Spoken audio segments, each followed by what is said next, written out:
We are live. Welcome to the Remarketing Podcast. My name is Jerome Lewis. I am your host for today. The Remarketing Podcast is a podcast where we talk marketing, tech, business, and leadership. We talk around these things for real estate agents, investors, and real estate entrepreneurs. The Remarketing Podcast has two purposes. Purpose number one, Andy, to spotlight you, your business, your service, or your product in a way that provides value to you, including market exposure and content creation. Purpose number two, to educate and inform our audience and our listeners. All right. That being said, Andy gave us a quick bio. This was brief and to the point, and I'm going to have him introduce himself. Andy has 8 years in the real estate space, and he says he's passionate about helping people solve their problems and get to the next level. Andy, welcome to the show. Your bio was nice and short. Today, I would like to talk a little bit about Google Ads and what you do as a professional. But before we go there, please introduce yourself for us. Yeah, absolutely, Jerome. I appreciate you having me on the show. Sorry for the short bio. It's very limited for time these days. And I'll be honest, I didn't realize that you're going to be actually using that directly for the show. So I'll give you a little bit of a bio on myself. I've been in real estate for about 8 years now. Kicked off my career as an ISA, basically, cranking out 120 dials a day in the corner of a conference room. Moved on to be a listing agent. Did that for a year. Got sort of burnt out, and got to what I'm doing right now. I got burnt out doing the listing agent side of things, and realized that's not where I was good at it, but I was not super into basically having people call me at all hours of the day, if that makes sense. I wanted a little bit more control over my schedule. Realized that I like the inside sales and the marketing, like the lead generation side of things a lot more, which brings me to what we're doing today, which is lead generation and appointment setting for real estate teams. So awesome. That's the short, super concise elevator pitch version. Thank you. I really appreciate that. And one of the things I like to do here in our shows, like break down things in a very simple way. So when you were doing your intro, you mentioned ISA. Could you please tell us what an ISA is? Yeah, absolutely. So an ISA is essentially an appointment setter. So they manage your database. I think the majority of the folks / teams that are using ISAs, they are exactly that. They are a team. Like most solo agents are not working with an ISA. It's mostly a team that's working with an ISA. Like they need somebody sitting in a seat, making phone calls to the database and basically teeing up appointments for their team.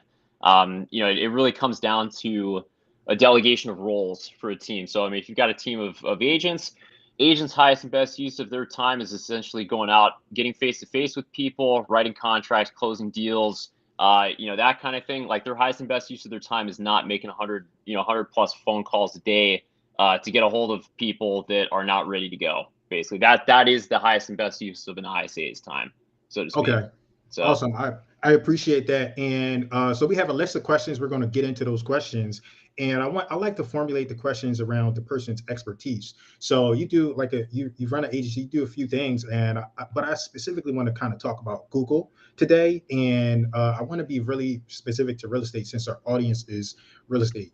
The first question that I pose to you is, and you talked about this a little bit in your bio. First question is, what's one thing in your business that you did not expect? So when I say you talked about it a little bit, like you started in the real estate sales side, like as an agent, listing agent, and then things changed. Is that it? Or could you talk a little bit about the question I just asked? Yeah, absolutely. So, when we first got started doing what we're doing, which is essentially lead generation and appointment setting services, I think I probably assumed that it was going to be a lot easier to get started than it was. It is so hard to start a business, and I don't know. I'm 33 now. I definitely feel a whole lot older after the last few years. Just put it that way. And the other thing, so like when I was young, and I'm quote unquote young, 23, 24, 25, you think you're pretty hot, when you're 23, 24, 25. Right. The reality is man, when you get older, you realize you really don't have all the answers. And I think you get a lot humbler as the years go on. So it's important, to anybody that, I don't know, do you have any, is this mostly a younger audience, or is it all sorts of ages, would you say? It's a variety. Yeah. So I think the most important thing is, man, if you think you have all the answers, you are incorrect. I'm telling you that right now. And if you feel like you do have all the answers, man, you got to hang out with people that are smarter than you then, because I promise you don't have all the answers. So Absolutely. I agree. And shout out to you. I'm 33 years old as well. When's your birthday? June 3rd. Okay, nice. Coming up here pretty soon, man. Nice. I'm March. I'm a Pisces. March 17th. March So 17th. yeah. Well, you gotta enjoy your 33. I feel like 34 is that's like I'm starting to become middle age now, which is a little scary to be honest, but it's all good. So Nice. All right. Next question I have for you is, what's a common myth about your expertise? So what's a common myth about Google Ads? Like we talked a little bit in the inbox. I want to hear from your perspective, like what's a common myth about Google Ads? And you can even, I know I keep saying Google Ads because that's what I'm interested in, but you can even talk about like the ISA space as well. What's the common myth that you often hear? so I think everybody this space is actually, so Google Ads is complicated, but Mhm. really what you're doing with Google Ads is you're just directing people's attention at the end of the day. Okay. Like these are humans that are typing in searches, and they're looking for answers to problems, Mhm. right? Like they're people go to Google because they have a problem and they need a solution to that problem. So if you can, and I know like I used to listen to podcasts all the time where people would say, they give like these vague, these really, it's seemingly like very vague answers. But I'm telling you, like this is the case. Like if you can address people's pain points and then offer them a solution to solve those pain points, or like whatever, like maybe they have specifically for Google Ads, maybe they have maybe they're asking a question. So like I'll give you an example. So basically like a lot of the leads that we're running, these are seller leads. I mean, they're looking, they're typing in keywords like, what's my home worth or something like that. So, we're sending that traffic into a form, and we're offering them a home value, right? So it's, so I mean that like the problem that they have is they want to know what their home is worth, and we're offering them a solution to that problem. So it's a very simple concept. Like, people want to make out advertising to be this really, complex, really hard to understand thing, and really advertising is actually pretty simple, but what where it gets complicated though is actually like getting inside of Google Ads, and like there's a million things going on. I don't even run our ads anymore. I was telling you this in Facebook, because you'd actually asked me to speak a little bit about Google Ads to your audience, and I actually declined a little while back because I don't even run our ads. Like I have somebody doing that for us. But at the end of the day, like advertising is a very simple thing, and I think as long as people are focused on, identify what the problem is, speak to that problem, and then offer a solution, like you will have success when you're doing advertising. Awesome. And like you mentioned, I say that all the time too, because people, oh, this SEO, you need this keyword, that keyword, and those things are relevant. However, the basis of SEO is how can you help serve people? You have to think in terms of people. So I always announce that. I always like people to appreciate that. Yes, there's some tech involved, but it's the purpose of the tech is to serve people. How do people think? What are they looking for? What questions are they asking?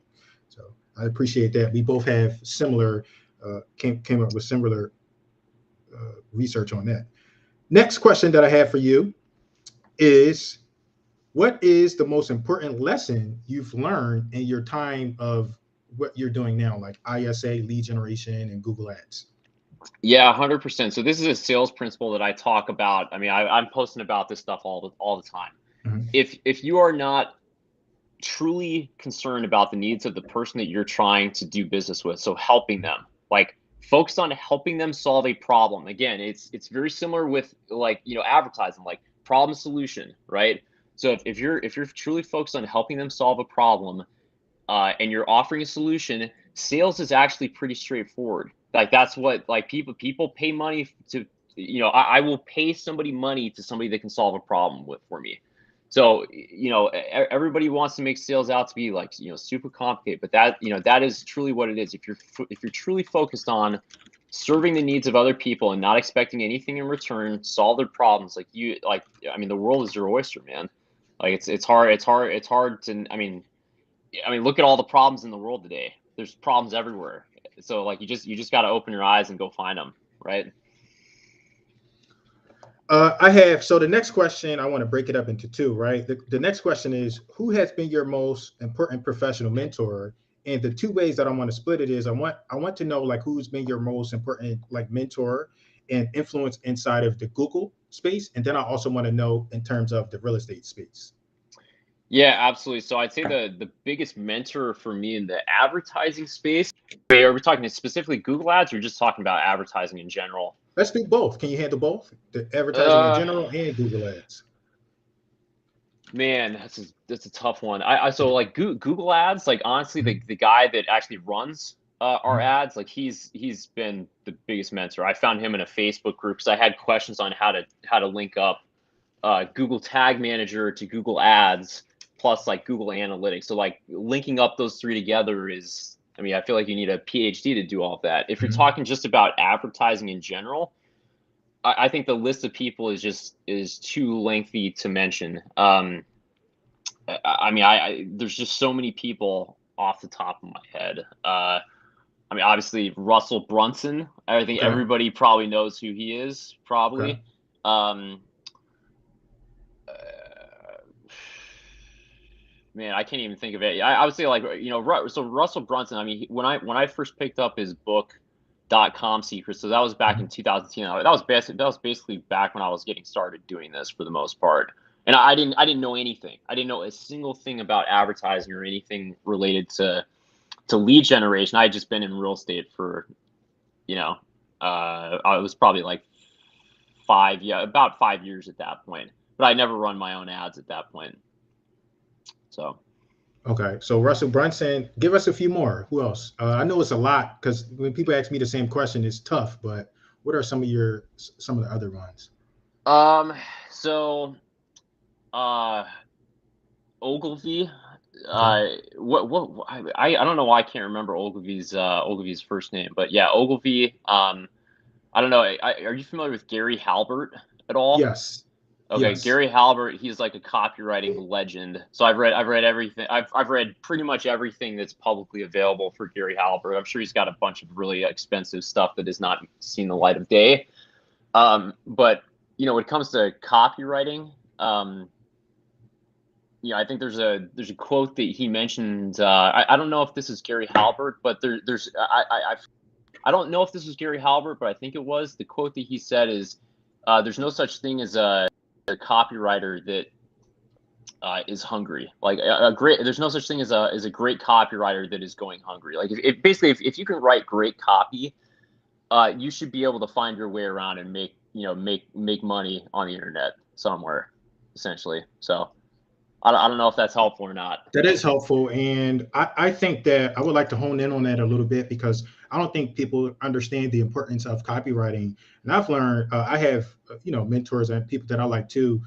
Brunson was one of them. I like Kennedy. I like, who else? That's good enough for now. But one of the things that Kennedy always says is like, if you know how to write copy, you'll never go broke. Who is what's the guy? Jim Edwards. I like him a lot too. He's really great Yeah, as Jim well. Edwards. Yeah, it's been. And so people think that writing is simply you just type out sentences and you say what you do, but there's like a lot behind copywriting and they make a lot of money because of that. Can you, from your perspective, can you share like, is it simple to write copy? Is it complicated? Is it complex? Some people write logically, emotionally. What's your insight on copywriting in general? Man, so I think the biggest thing, and this is just like a life lesson, Mhm. you just got to get started. I mean, honestly, Okay. so like I mean, we're friends on Facebook. I mean, I'm sure you Mhm. see me posting stuff all the time. Um, what I basically committed to, I mean, so I guess like I have always been naturally inclined to write, and I Okay. think that happened as a result of a lot of the classes that I had in high school when I was growing up. Like I just like to write. Mhm. But specifically when it comes to copywriting with advertising, I think you got trial and error. Like so social media is amazing for that because you can post as many times a day as you want, and the way that I essentially am gauging, like, okay, did that stick or that didn't stick? Like, did people comment on it or not? If nobody commented, then I got to go back to the drawing board. So I would just say, if you're trying to figure out, how do I get better at copywriting? I would just suggest, commit yourself to posting one time a day on Facebook. That's or on whatever platform you want to be posting on, and just do that every single day, no matter what. It's probably going to sound like you're posting to nobody for a while, but then eventually you get better at it. And truly, if you're concerned about what other people think, nobody cares. Like, honestly, nobody cares. Like, just you just got to put it out there and just let it rip. Yeah. So So in the copywriting space, we have what you often hear people talk about, like a swipe file. Do you have a swipe file? And I could you? do have. Okay, awesome. And could you define? Because I know I'm getting a little too technical, but could you define what a swipe file is? Could you help us understand that? Yeah, 100%. So a swipe file is essentially just a collection. I mean, for me, it's just a collection of things that I've picked up from uh, all sorts of people. So I've got swipe files for quotes that I really like. Swipe files for I think like great headlines. So like a swipe file for great headlines is really important. So anytime I see a great headline anywhere, whether it be on I don't know Facebook, it's like a Facebook ad, or it's like a newspaper article, or it's a Gary Halbert something or other. I will put that in my swipe file. So I actually score all the headlines myself personally. So I can sort them on an Excel spreadsheet, from the ones that I like the most to the ones that I don't like the most. So like when I'm coming up with ads that we're making, it's very easy for me to go back and get inspiration, on what I think a good headline might be for an ad that we're creating. Essentially, and the reason why a swipe file is important is you don't necessarily want to reinvent the wheel. Like if you have like a template for something, like just try, maybe not like completely change, work off of that, because you already know that it works, right? And I think that's where a lot of people maybe get frustrated is they're trying to reinvent the wheel. The wheel has already been made. Like do what's focus, like borrow bits and pieces of what other people have already been successful with. So I don't know, does that sort of answer your question a little bit? Yeah, it does. And I just want to make a comment. One of my mentors, Kenny, he says it's not about writing; it's more about assembly. You put pieces together, copywriting. You pull this from here, you take this out of a swipe file. You don't really, you do some writing, but the bulk of it is assembly. You put together a letter, and I just want people to understand that. We're good. We're getting into copyright. I want to get back over to Google Ads, but before we do that, I want to hear from you. Right? Got two questions. The first one is copywriting important in the real estate space? And if it is, why? So it is for Google Ads. It's not really as important, to be Okay. honest. So I used to do a lot more Facebook advertising than we're doing right now. Like we're basically the majority of what we do is Google Ads. And for real estate, it's just very simple. Like you have your 15 slots for your headlines on Google search ads, essentially. So I mean you're just speaking to the pain points and the problems that and offering solutions for whatever the person is trying to solve. And you're limited by the number of characters that you can put in those 15 slots. So I mean I feel like it's probably not as important for Google Ads, but for something like Facebook ads, yeah, it's super important. So yeah, I would say it depends on what platform you're using. Like something like YouTube, for example, like the headline and the whatever the title of your video is, like yeah, it's hugely important. So Okay. So that leads to my next question. I was going to ask you, you have the headline and then you have the body. Which is more important to get right? I mean the head. I mean no, there's a quote. It's like I forget who's. I think it was Ogilvy actually. Once you've written your headline, you've spent 80 cents of every dollar that you're paying for your advertising. So like the headline is super important. If you don't get your headline right, a lot of, I mean, the whole point of the headline is get people to read your body, like the copy that's happening below that. If your headline sucks, then nobody's going to read your body of the paragraph that you've got below that. So Awesome. I appreciate that. And so you talk about, like, I'm like, hey, Andy, would you mind? And you actually, I'm gonna put some pressure on you because you actually say, hey, who wants to learn Google Ads or something like that? That was why I initially interacted with you on the post, and then I was like, hey, come teach our class. And he was like, no, agents can't really do this. It's complicated. Can you tell me a little bit why it's complicated and why agents shouldn't be doing it themselves? Why they should hire someone like you or a team to actually do it for them? Yeah, so here's the deal. I'm not saying don't do it yourselves. Like you can Mhm, definitely give it a shot. mhm, You got to do so under the realization that there's going to be a serious learning curve, and mhm. expect to spend a whole lot of money, at least up front, to essentially figure out what works. That's just the reality of the situation. If and to do it right, I mean, I alluded to this at the beginning of the conversation. So like, you gotta know how to hook up Google Analytics with Google Ads with Google Tag Manager. Like it's technical stuff that, truthfully, I don't even fully truly understand that stuff, which is why I have somebody that does this for me. So when I think, like, when you initially reached out, I don't, to be honest, I don't even really remember the post, but like I actually don't even feel that competent to even be talking about Google Ads, like specifically like the actual technical setup of the ads. Like, I understand it at a very baseline level, but the tracking and the reporting of the ads, which is like, that's a huge part. If you can't track the results, if you can't measure what your cost per lead is, like you're swimming, you're sailing without a paddle, or you don't know where you're going, basically. So I think, you can try it yourself, expect to have a budget to make a lot of mistakes with. um yeah, I don't know if that's the answer that you're looking for, Yeah, but that's helpful. I would strongly recommend, go find a mentor that knows how to do it. Unfortunately, like, I'm not in the business of teaching people, because we just have our, the clients that we work with, and honestly, I just don't have enough hours in the day. But I would suggest, go find a mentor. There's a couple podcasts that I'll recommend. The Paid Search podcast is excellent. Like that's required listening. That's all Google Ads all the time. There's a couple other podcasts in there as well, and I think, and I'm not affiliated with these guys at all. I just think they do a great job. So Okay, awesome. That I think you kind of eliminated my question, but let me ask it anyway. I was going to ask you, like, what if I'm like, you know what, I can't afford or I can't find the right person? How do I get started in Google Ads? What do I do? Like, what's that process like? Do I get a book? Do I go online, Google? How do I even yeah, find a mentor? yeah, you got to hit YouTube University and start figuring it out, man. If you can't afford it, then you got to, YouTube University. There's a lot of great resources there. That would be my recommendation. So Okay. And so now we're going to get away from Google Ads a little bit and let's get into like some entrepreneurship. So for the question is, what's your favorite productivity hack for entrepreneurs? yeah, so productivity hack for me specifically, I use Apple Notes all day long.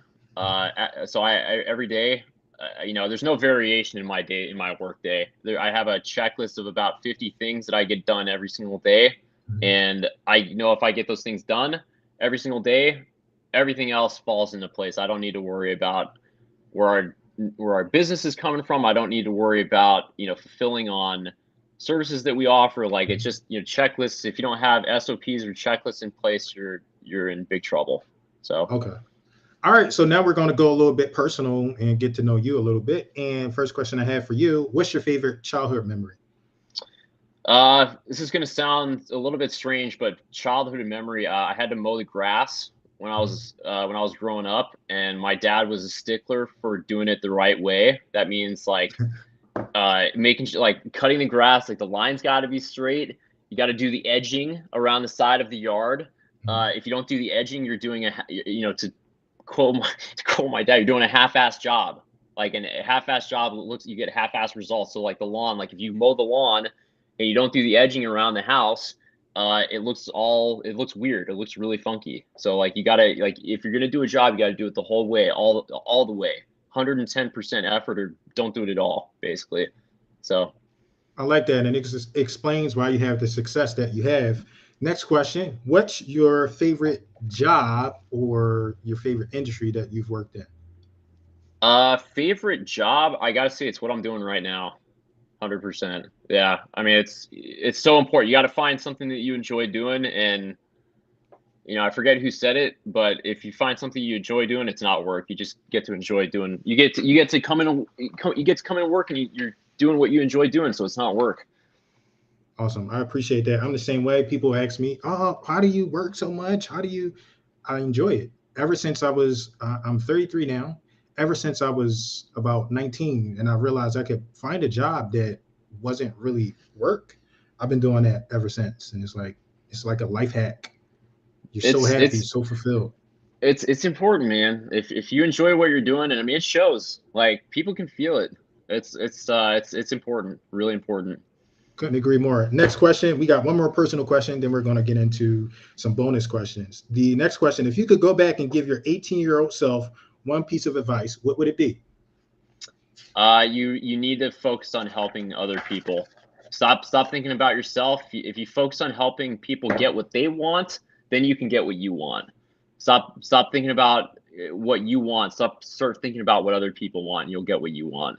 Okay. And would you say, because you said that a little bit earlier, like your 20s, you were like, you thought you knew that? Would you say that was part of that phase when you thought you knew everything? Or I was just a lot more selfish when when I okay, was that age. I think I was still, I was still pretty, I was pretty decent at sales, but I don't think I truly understood that principle until, 30, 31, 32. And man, it makes a big difference. Makes a huge difference when you're trying to secure people's business. I mean, that's the number one principle. You must give people what they're looking for. If you're not giving people what they're looking for, they're going to go elsewhere. So, awesome.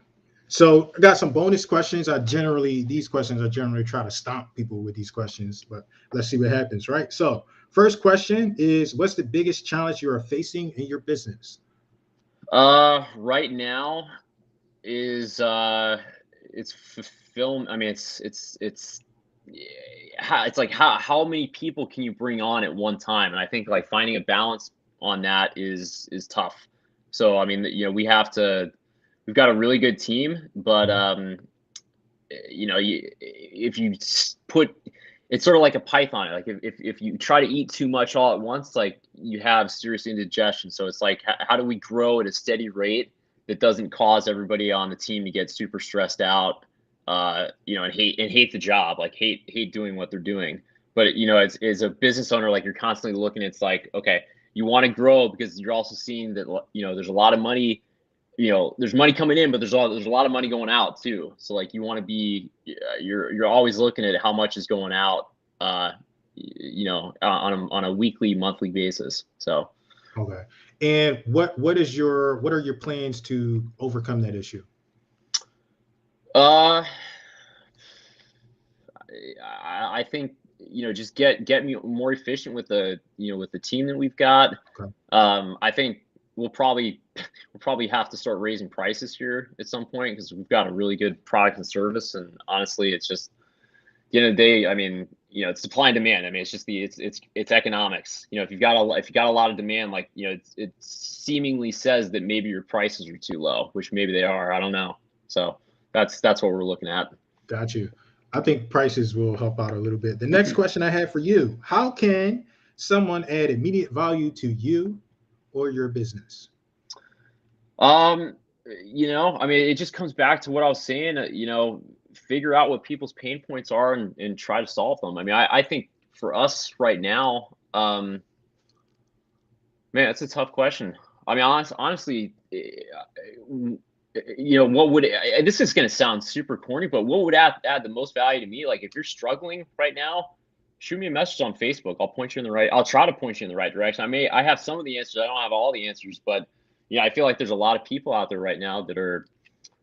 I mean, I spoke with somebody the other day that just was getting started in real estate, and man, I mean, this is a tough market right now, really tough market to get started. So, I mean, if you want to add value to my life, like reach out to me and I'll try to help you out. Like it's rewarding for me, you know.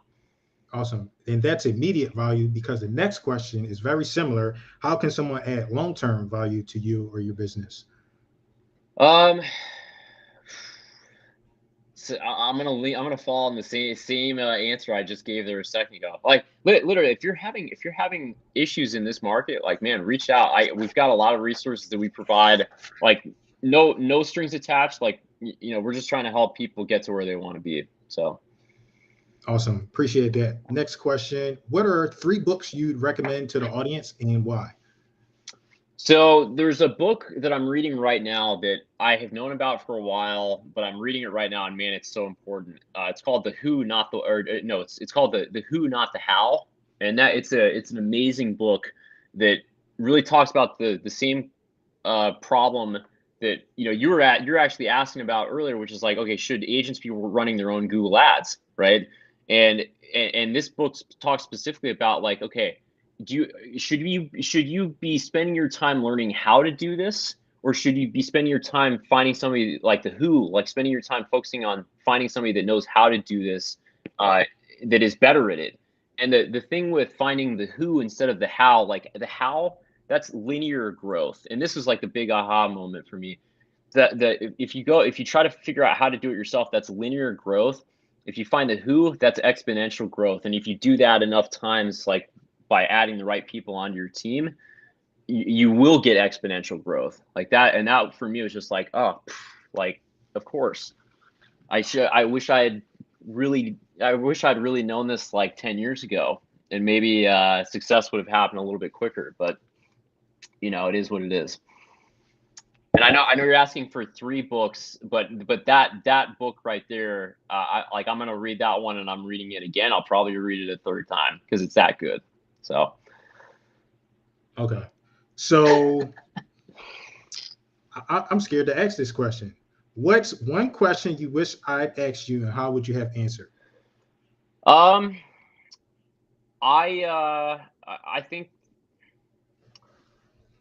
think man, I don't know, man.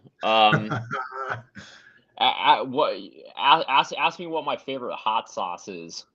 You like What's your favorite hot sauce? Favorite hot sauce is Tapatio hot sauce all day, baby. What is it? Tapatio. Tapatio. You like hot sauce? It's the best hot sauce that I've found. I'm not saying I'm like some sort of like aficionado or connoisseur of hot sauces, but I really like it.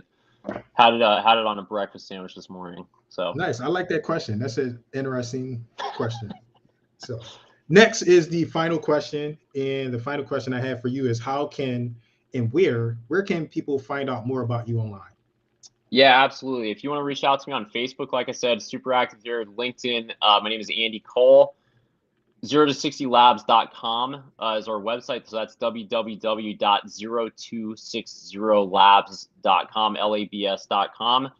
Reach out to me anywhere there is good, and happy to chat with you about whatever you want to chat about. So awesome, Andy. This has been excellent. I really appreciate you doing this, and I look forward to having you back in the future. Maybe we can go more detailed, more granular about some Google stuff. Maybe you can bring a partner. Who knows? We'll talk in the future. But thank you so much. I really appreciate you.